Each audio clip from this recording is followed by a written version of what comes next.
రాజుగారు నెక్స్ట్ మీ రెసిపీయే. Okay. So ఏం చేయబోతున్నారు రాజుగారు? సో చాలా సింపుల్దే, కొత్తిమీర చట్నీ. కొత్తిమీర చట్నీ. వావ్, బాగుంటుంది కదా కొత్తిమీర చట్నీ, చాలా టేస్టీగా ఉంటుంది. ఓకే, మరి స్టార్ట్ చేసేద్దామా? ఓకే. కొత్తిమీర చట్నీ తయారు చేసుకోవడానికి కావాల్సిన పదార్థాలు ఏంటో చూద్దాం. కొత్తిమీర చట్నీ తయారు చేసుకోవడానికి కావాల్సిన పదార్థాలు: కొత్తిమీర 1 కప్పు, వేయించిన జీలకర్ర 1 టేబుల్ స్పూన్, పోపు దినుసులు 1 టీ స్పూన్, పచ్చిమిరపకాయలు 2, ఉప్పు తగినంత, పసుపు చిటికెడు, ఎండుమిరపకాయలు 2, కరివేపాకు 2 రెమ్మలు, నెయ్యి 2 టేబుల్ స్పూన్లు, నిమ్మరసం 1 teaspoon. So ETV 20 years complete చేసుకోబోతున్న సెలబ్రేషన్స్ లో భాగంగా నెక్స్ట్ రెసిపీ కూడా స్టార్ట్ చేసేస్తున్నాం. రాజుగారు రెడీ? ఓకే అండి. సో ముందుగా నేను కొత్తిమీర కొంచెం మిక్సీ పట్టేసుకుంటారా? మిక్సీ జార్లో కొత్తిమీర. సో ఇక్కడ వేయించిన జీలకర్ర అండి, జీలకర్ర వేయించేసుకొని వాడుతున్నాం. సో కొంచెం మనకు ఆ ఫ్లేవర్ కొంచెం ఎక్కువ వస్తుంది కదా. ఎస్. పచ్చిమిరపకాయలు, సో మనకు కారం ఎంత కావాలి అనే దాన్ని బట్టి మనం యాడ్ చేసుకోవచ్చు. సరిపడా ఉప్పు. ఓకే. సో కొద్దిగా నిమ్మరసం కూడా ఇక్కడ యాడ్ చేస్తున్నాను. ఓకే.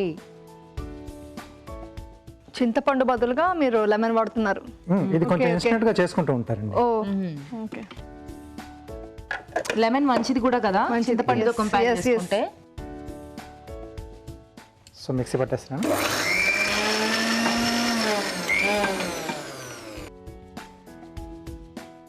పోపు వేసేనా రాజు గారు? వేసేసాను. సో కొంచెం నెయ్యి వేసుకుని, ఓకే, ఆ తర్వాత రాజుగారు చెప్తారు. సో ఎండుమిరపకాయ, ఓకే, పోపు దినుసులు, కొద్దిగా కరివేపాకు, కొంచెం పసుపు. ఓకే.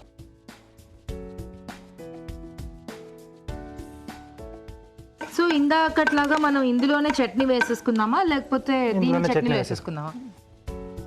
ఎలా అయినా పర్లేదు రాజు గారు? ఎలా అయినా పర్లేదు. సో దీంట్లోనే వేస్తాం, కొంచెం వేడిగా కూడా ఉంటుంది కదా.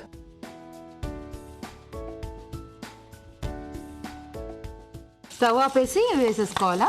ఎస్. ఎందుకంటే ఇందులో మనం నిమ్మరసం పిండాం కాబట్టి కొంచెం కేర్ఫుల్గా ఉండాలి. ఆ స్టవ్ ఆన్లో ఉంచుకుని వేసుకుంటే కొంచెం మనకు ఆ చేదు వచ్చేసే ప్రమాదం ఉంది. ఒగరుగా వస్తుంది.